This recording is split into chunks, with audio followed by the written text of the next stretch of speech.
Magandang araw! Sama-sama tayong matuto sa Teacher Sal Learning Resource Channel. Grade 3, Second Periodical Examination Reviewer in Filipino 3. Panuto, piliin ang titik ng tamang sagot. Alin sa mga salita ang high frequency word? A. Malungkutin. B. Ako. C. Kumikinang. D. Maliwanag.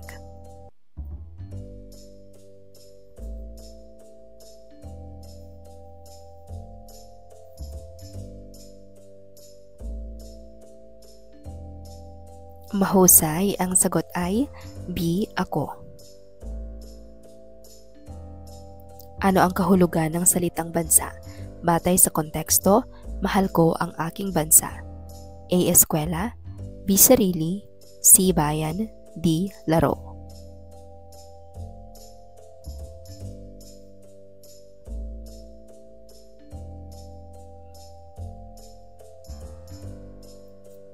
Mahusay, ang sagot ay C. Bayan.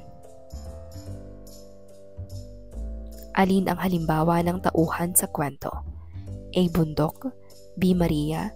C. Bahay. D. Ilaw.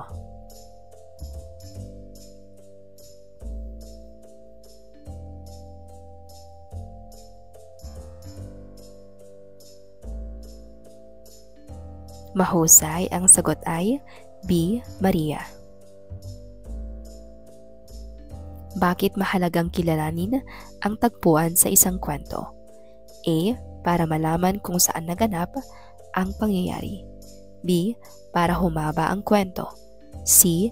Para maging maganda ang pahina. D. Para may mabasa lang.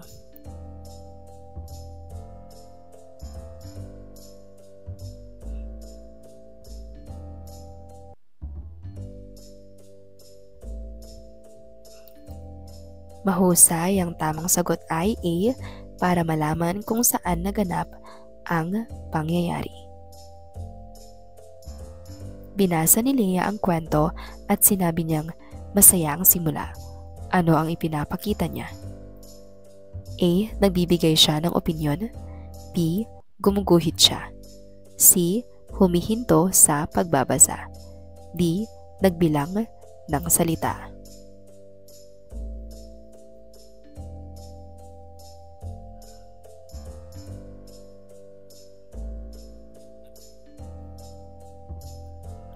Mahusay, ang tamang sagot ay A. Nagbibigay siya ng opinyon. Alin ang pangatnig? A. Ngunit. B. Bahay. C. Maliit. D. Puno.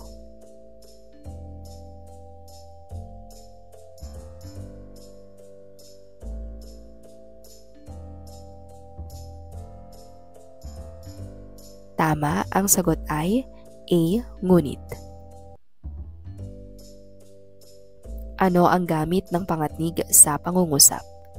A. Nag-uugnay ng salita at sugnay. B. Nagbibigay kulay. C. Nagpapahaba ng salita. D. Nagbibigay tunog.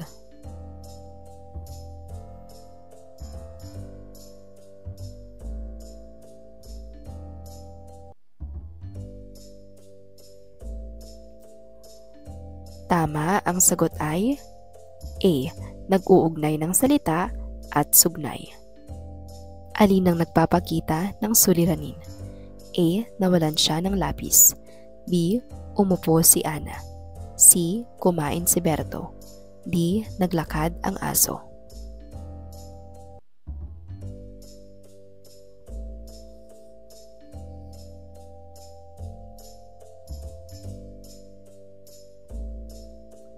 Tama, ang sagot ay A. Nawalan siya ng lapis.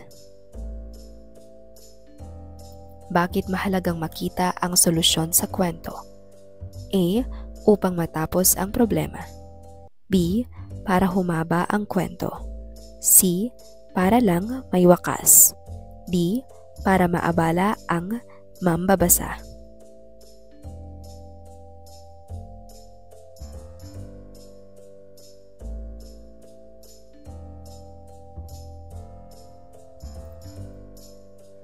Mahusay, ang tamang sagot ay A. Upang matapos ang problema.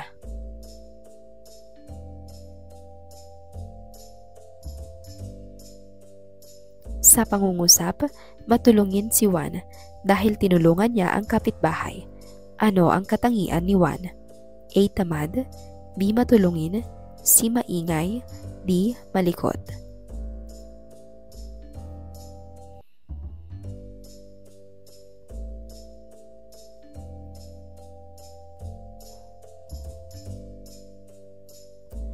Tama, ang sagot ay B. Matulungin. Ano ang kahulugan ng magkasing kahulugan? A. Magkaiba, B. Magkapareho ang ibig sabihin, C. Walang kinalaman, D. Wala sa grupo.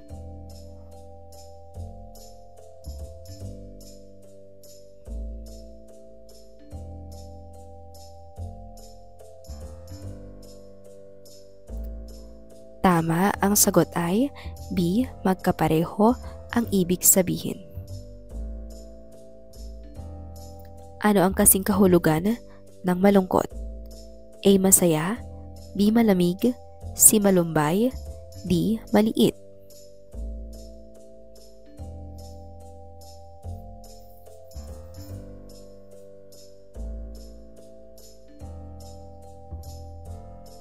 Ang sagot ay C.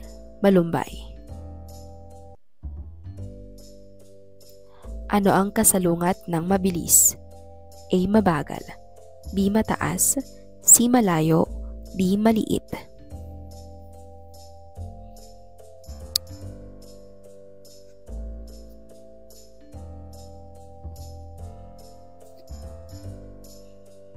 Tama, ang sagot ay A. Mabagal. Bakit gumagamit ng pang-angkop sa pangungusap? A. Upang maging maganda at maayos pakinggan ang pangungusap, B. Para humaba lang ang pangungusap, C. Para mahirapan ang mambabasa, D. Para may dagdag na letra.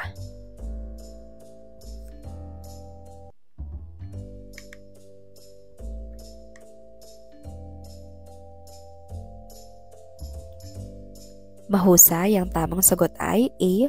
Upang maging maganda at maayos pakinggan ang pangungusap. Alin ang may tamang pang-angkop? A. Mabait na bata, B. C. D.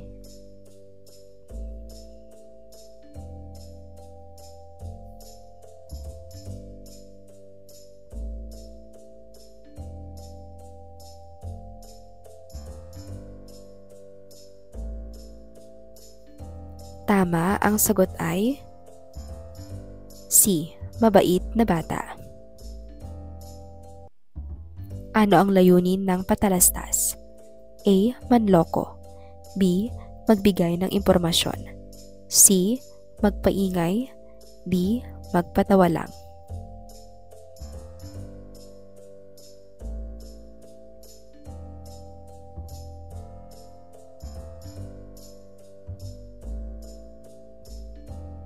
Tama, ang sagot ay B.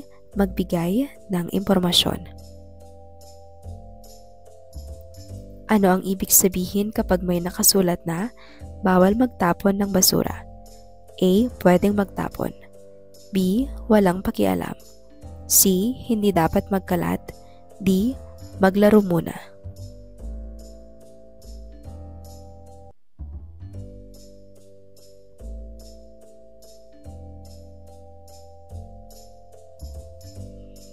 Tama, ang sagot ay C. Hindi dapat magkalat.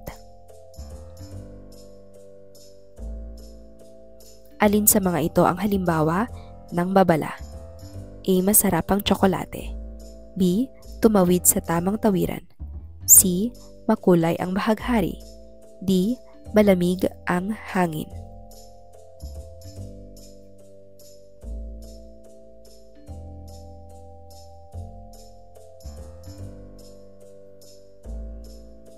Mahusay, ang sagot ay B. B. Tumawid sa tamang tawiran.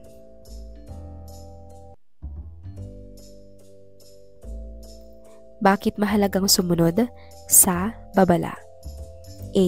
Para makaiwas sa panganib. B. Para mapasigaw ang bantay. C. Para makita sa pader. D. Para may mabasa lang.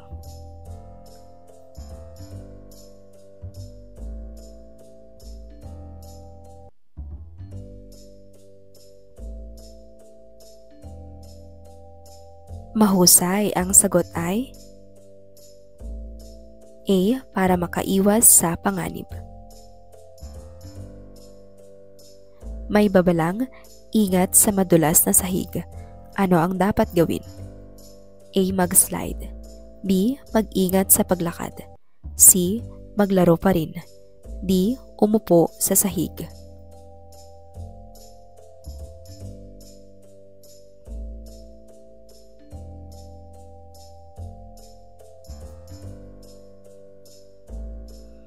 Mahusay, ang sagot ay B. Mag-ingat sa paglakad.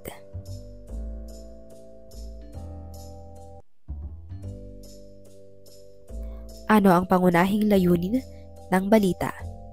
A. Mang-asar. B. Magpahiya. C. Maghatid ng impormasyon. D. Magpatawa.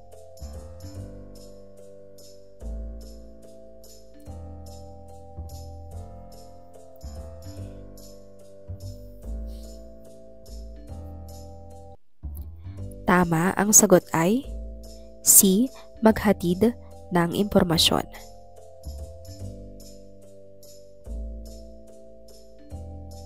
Sa balita tungkol sa baha, ano ang maaaring suliranin? A. May masarap na pagkain. B. Nalubog sa tubig ang mga bahay. C. Tuyo ang kalsada. D. Mataas ang araw.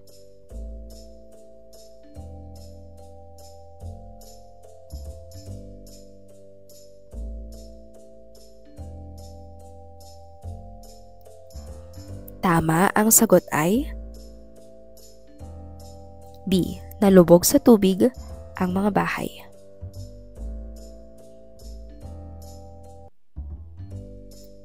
Alin ang nagpapakita ng solusyon sa balita tungkol sa kahirapan sa tubig? A. Nag-ipon ng tubig sa lalagyan ang mga tao. B. Umalis ang mga tao. C. Naghintay lang. D. Natulog.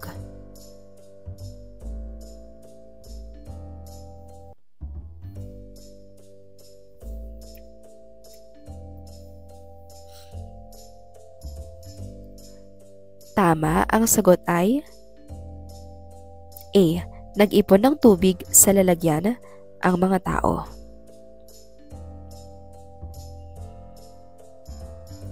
Bakit mahalagang malaman ang mensahe ng autor sa balita o teksto? A. Para maunawaan ang layunin ng impormasyon. B. Para humaba ang pagbasa. C. Para may tanong lang. D. Para hindi matapos.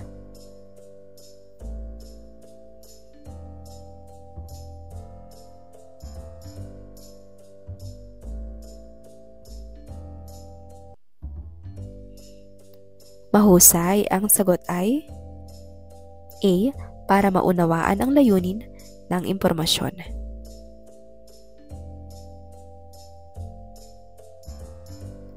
Sa pagbasa ng balita, sinabi mong dapat pala laging handa sa sakuna. Ano ang ginawa mo? A. Nag-ingay. B. Nagbigay ng sariling reaksyon. C. Nagkulit. D. Nagbura ng balita.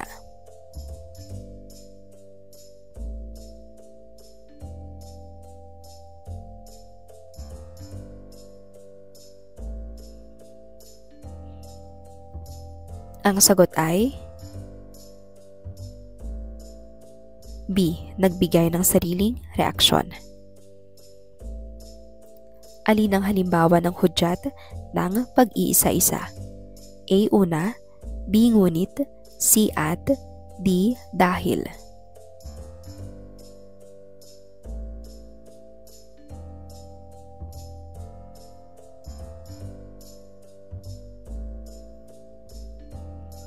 Mahusay, ang tamang sagot ay A. Una.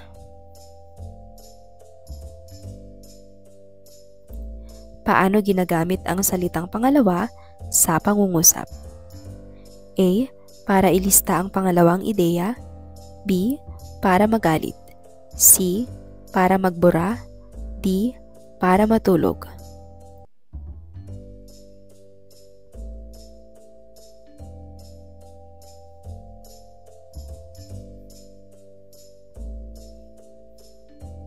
Mahusay. Ang tamang sagot ay A. Para ilista ang pangalawang ideya.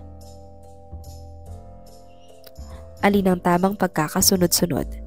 A. Pangatlo, una, pangalawa. B. Una, pangalawa, pangatlo. C. Una, pangatlo, pangalawa. D. Wala.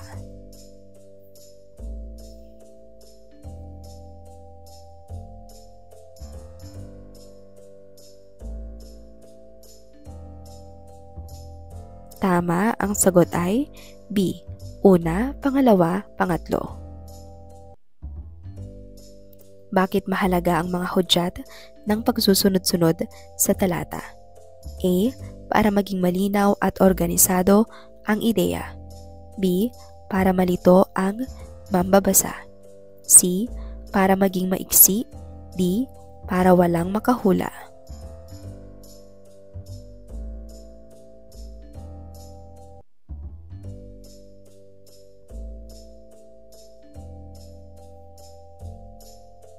Tama, ang sagot ay A. Para maging malinaw at organisado ang ideya. Bumuo si Tina ng talata na may una, pangalawa, pangatlo. Ano ang ipinapakita niya? A. Maayos na pagkakasunod ng ideya. B. Nagtrabaho ng padaskol. C. Hindi niya naintindihan. D. Basta lang nagsulat.